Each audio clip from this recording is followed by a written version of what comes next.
Hi there everyone, welcome to this week's video on Aristotle's Nicomachean Ethics. Aristotle's Nicomachean Ethics was actually named after his son Nicomachus, who passed, and it's a really interesting and informative piece of philosophy.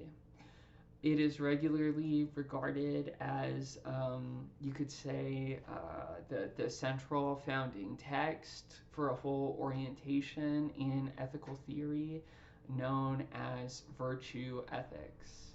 So it's rather sweet, of course, that he named this work after his son, who I'm sure he, thought of as very virtuous, right? And what's interesting or distinctive about Aristotle's ethics is that Aristotle's approach very much reflects what we've seen so far in the metaphysics, the physics, and de anima, right? In each of those texts, Aristotle has affirmed over and over again, he will say things like, being is said in many senses, right? Or change is said in many senses. Cause is said in many senses, right? And so here too, Aristotle will assert that good is said in many senses, and that we need to proceed by discovering something like the rough outline, the character that belongs to those sorts of people that we think of as good. Therefore, Aristotle's approach to ethical questions differs considerably from other approaches insofar as he's not really concerned with making a list, say, of actions that are right and actions that are wrong, but instead is more interested in giving something like practical advice about how to become good, right? Aristotle is much less concerned with questions like, what is the good? Is the good different from all of these good actions and so on, right?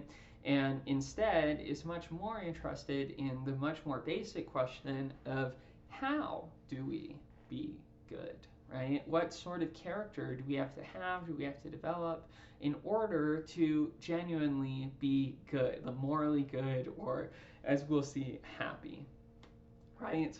And that's the basic orientation of Aristotle's approach. So therefore, people that tend to be kind of skeptical about the tendency of moral theorists to like trot out lists of things that are morally right or morally wrong, Aristotle will be very much up your alley.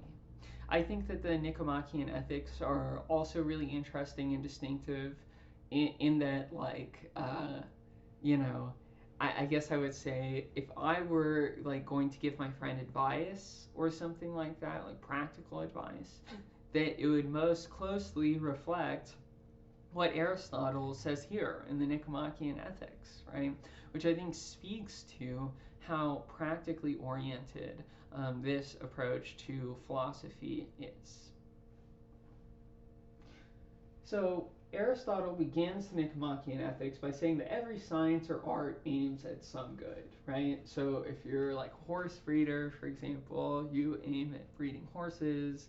If you're a doctor, then you aim at health. If you are a construction worker, then you aim towards building houses, and so on, right? These are, the telos of our actions, right?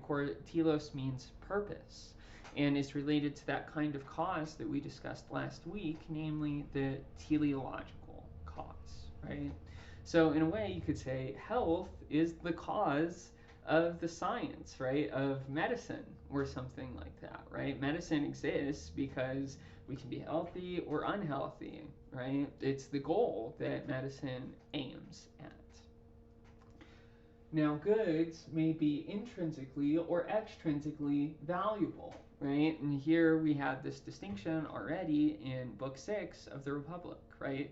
Certain goods are valuable for their own sake, others are valuable for the sake of something else, right? So money, for example, is valuable because you can change it into some other kind of good, some other kind of commodity, and therefore fulfill whatever other end you have in mind, right?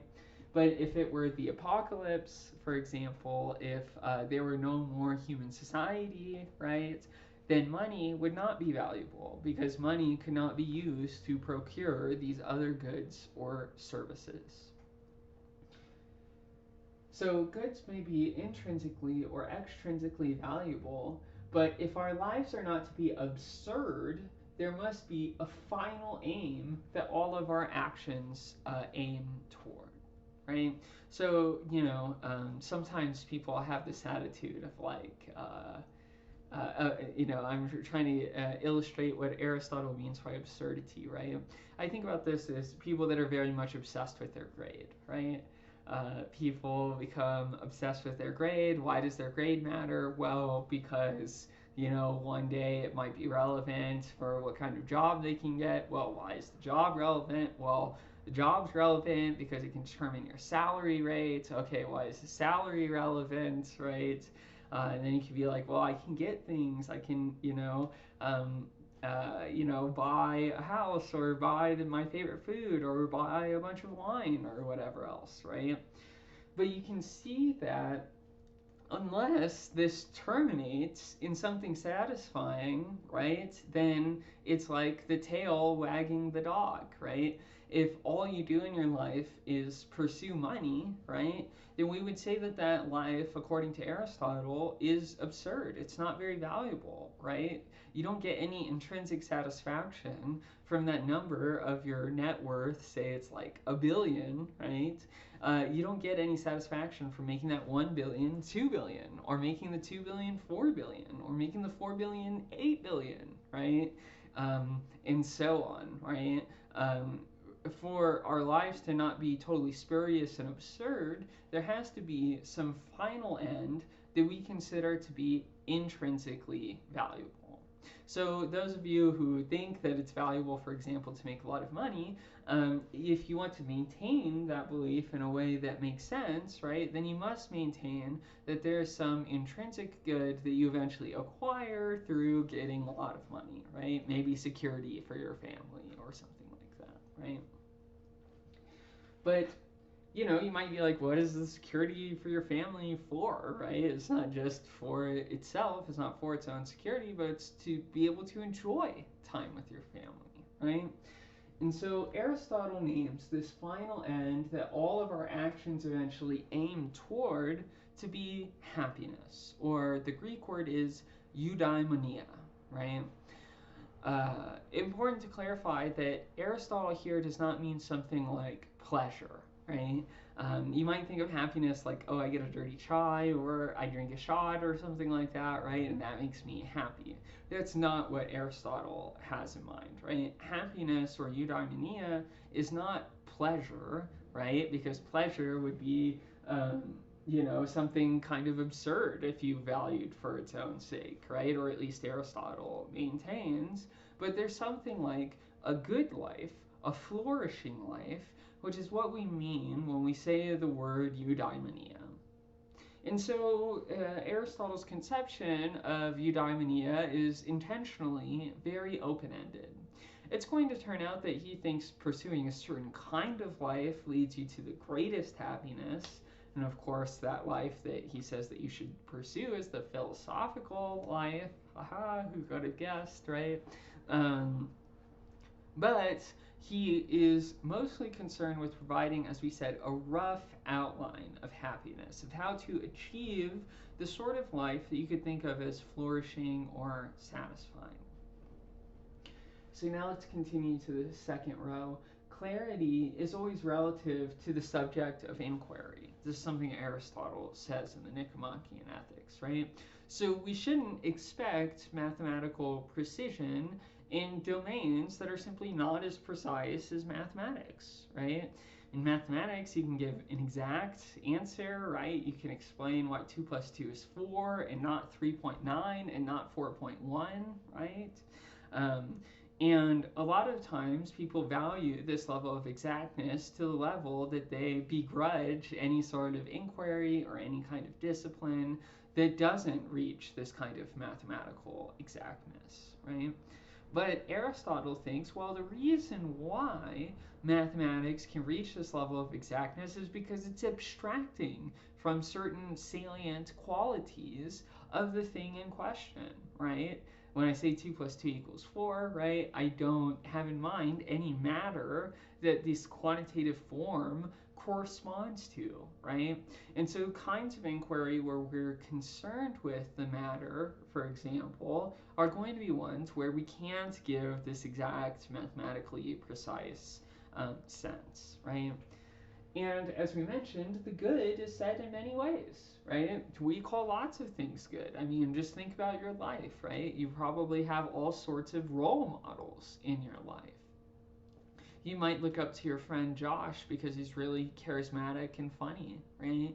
You might look up to, another one of your friends, Jacob, because he's really devoted and kind, right? And you might look up to, your friend Jasmine because she's really brave, for example, right?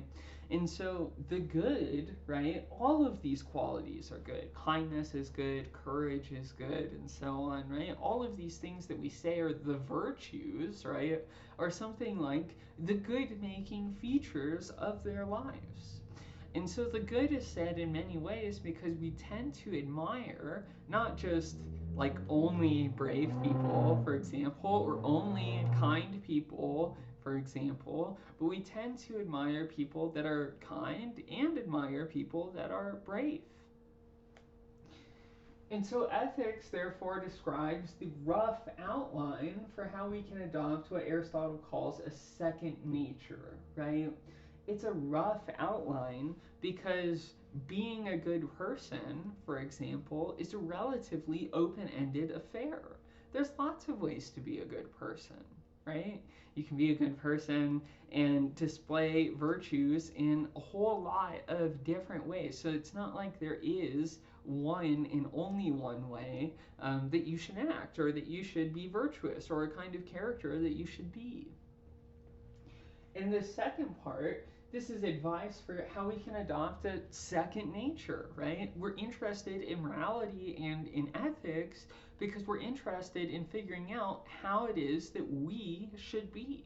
So when I have role models, for example, Josh, who's very charismatic, right, and I look up to Josh and I emulate Josh in various ways, then what I'm attempting to do, right, is I'm attempting to give myself not just the nature that I had from birth or something like that, but I'm attempting to take up very secondary qualities from the fact, that I was brought up in a certain environment, right? I might admire, my mother, for example, and I'm not naturally, say, like her personality-wise, but I endeavor to be like her. She is a role model for me, right? In the same way that you could say Josh, for example, is a role model for me, and so on. And so education is the process of becoming habituated to virtue, right? What we're trying to do when we give ethical advice is we're trying to help other people shape themselves into being the kind of person that they want to be, someone that they could genuinely think of as being good, for example. So education, has a lot to do with pleasure and pain. I mean, what you should really be learning when you have a role model is you're learning how to be like them, right? How to take enjoyment from, say, for example, being really kind to someone, or take enjoyment from being really brave, right? And standing up for other people around you, right? And for Aristotle, it's a very long process becoming virtuous, right? It's rare to be virtuous. Not everyone, has all or even many of the qualities or characteristics that we would describe of as virtues. Hence, we think of it as a genuine accomplishment when someone is morally good, right? It's not like being tall or something like that, right? Where it simply belongs to how you were born in your first nature, right? I'm not like, oh, you're really tall. How'd you do that, right? And like, really like looking up to them for that feature or something like that. No, they didn't have any role in shaping that, right? That's just a natural quality that attends to them. But virtues are all not this first nature natural components to us, but they are the, you could say, ensouled dimension of our lives, right? Um, so yeah, let's end, I guess, that second row and move on to this bottom part, right? In general, Aristotle's account of the virtues is going to involve the claim that morality, or virtue, you could say, shoots for a mean between excess and deficiency, right? Um, and so Aristotle has this idea, right, that he gets mostly from practical action, where it's when we think that someone did something really well, right, what we mean, at least in part, is that it couldn't have been any better, right? They hit the mark, right, we could say. So, for example, if I'm cooking an egg or something like that, right, there's a moment, Aristotle thinks, and I think, as somebody who's cooking the egg, who has a purpose in mind for what it wants to be, there's a moment where it's perfect, right? There's a moment where it exactly corresponds with what I want, where it's not cooked too little or cooked too much, right? And it's that exact moment, right? Being able to identify it and cook eggs in a way that they reach this point and so on, right? And then to know to take it out at exactly that moment, that makes you a good cook, right? And you can think about this with other, perhaps more relevant examples for Aristotle. So, like metallurgy, for example. If you get, the metal up to a certain temperature, right, you will be able to work it, right? But if you get it too hot, then you're going to damage the internal composition of the metals, right? And so in that craft too, we can see that there's a sort of excess, things can get too hot, and there's a kind of deficiency, things can in a way not be hot enough. So when we say that someone is virtuous, what we mean is, well, they hit the mark, right? They did it right. It's really easy in a way to miss, and they hit exactly the way, the area that they needed to hit in order to have the best possible results, right? So let's look at a couple of examples. We might think about, for example, bravery as being potentially a virtue. And we have deficiency on this left side, and we have excess on this right side, right? And one way that you might be deficiently brave is that you're a coward, right? This is probably me over here, for example, right? So when you're a coward, right, you are not summoning sufficient levels of bravery, right? It's moral defect with you, right? People would say that you could be better if you were more brave than you are, right? But on the other hand, right, if you are like, okay, well, you're like me, you're a coward, right? And you're like, okay, I'm not gonna be a coward anymore. I'm just gonna rush in. I'm gonna, get stuff done that I need to get done, and so on, right? Then rather than being brave, you sort of overshoot being brave, right? And now you're just reckless. And we tend to think of recklessness as not being the same thing as bravery. So, for example, one thing that children's shows talk about a lot, and I think is the genuine wisdom, and in fact comes from Aristotle, right, is that many people that are brave are scared, right? We shouldn't think about bravery as simply not being scared or something like that, but instead, it's the skillful way to know, okay, I'm scared, but I need to overcome being scared, right? Mostly because I know the consequences of what will happen when I don't. And so if you try to steel yourself against being afraid at all, right, then what results is you becoming reckless, right? You're not exhibiting the virtue of bravery, but instead, to the contrary, you're needlessly, we might say, endangering those around you. Okay, similar example down here, right? Say you admire someone for their kindness. We mentioned like Jacob, for example, is a very kind person. And one way that you might be deficient in kindness is that you're selfish, right? You care about yourself, and you're too ramped up in your own self to really care about being kind to others. Okay, well, there is, moreover, this other way to mess up being kind, right? And that's to be totally selfless, right? You can't genuinely be kind, we have this sense, if you have no sense of self, right? I mean, so like, for example, if I didn't take care of myself, if I didn't care about myself, I just let everything go, right? I only care about other people, well, the wheels are going to fall off, right? I am not going to be able to keep this up. My apparent selflessness, my desire to give to others, right, is really my own downfall. And insofar as, like, I can't even maintain myself, right, I can't even sustainably be kind to other people. And so we might think of being selfless as a kind of excess, right? You don't know the right way to be kind. You're being kind in a way like too much, unprincipled, in an unprincipled way. Aristotle has this word phronesis, and what phronesis means is practical wisdom, right?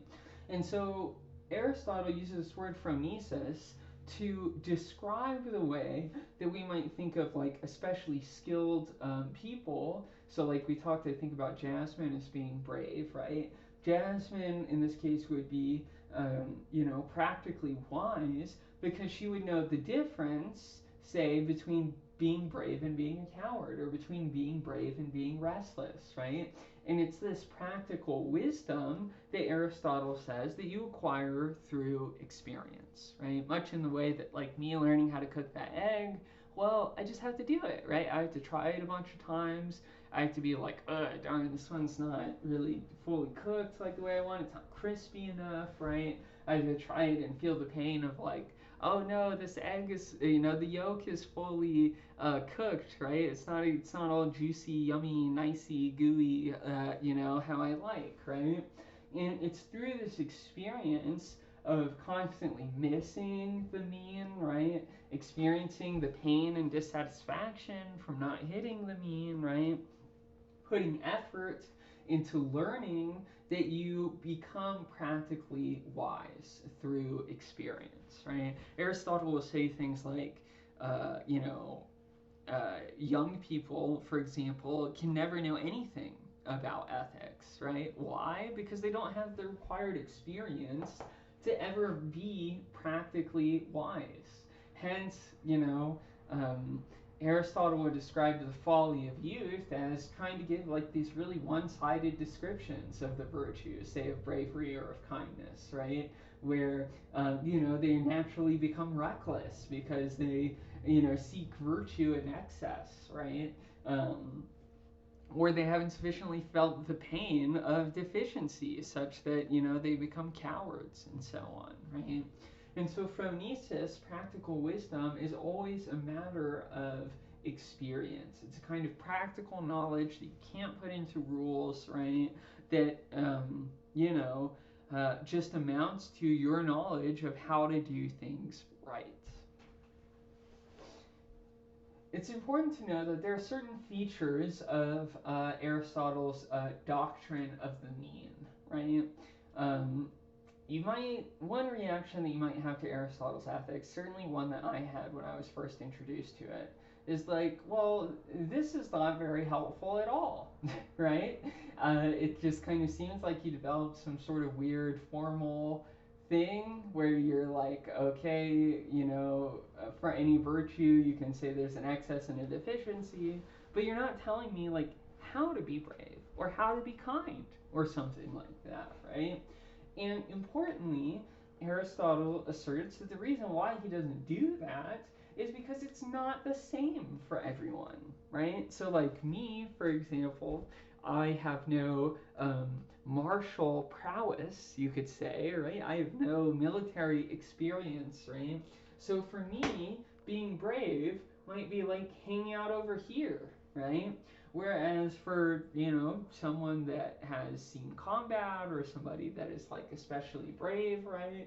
They might be able to be like right here, right? To be a little bit past what would be the mean for other people, right? And that can be genuinely the mean for them, right?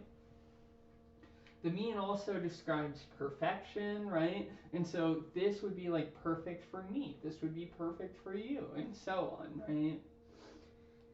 Another feature of virtue is that it's easy to miss and it's hard to hit, right? I mean, just thinking about it, right? If the mean is right here in both cases, there's all this space to the left and to the right where you're not perfect, right? You didn't hit the mark exactly. And importantly, virtues are not necessarily symmetrical, right? So, for example, it might be significantly worse to be reckless than to be a coward, right? So, we shouldn't necessarily think about the mean as always being exactly right in the middle. And moreover, from the way that you're brought up, right, you might not start at exactly 0, right? So, like, the way I was brought up, right, I would probably be a coward, right? And so, as a result, I would have to, Aristotle says, bend the stick the other way, right? I would have to, really, really try to work on my bravery such that I could get to a normal place, right?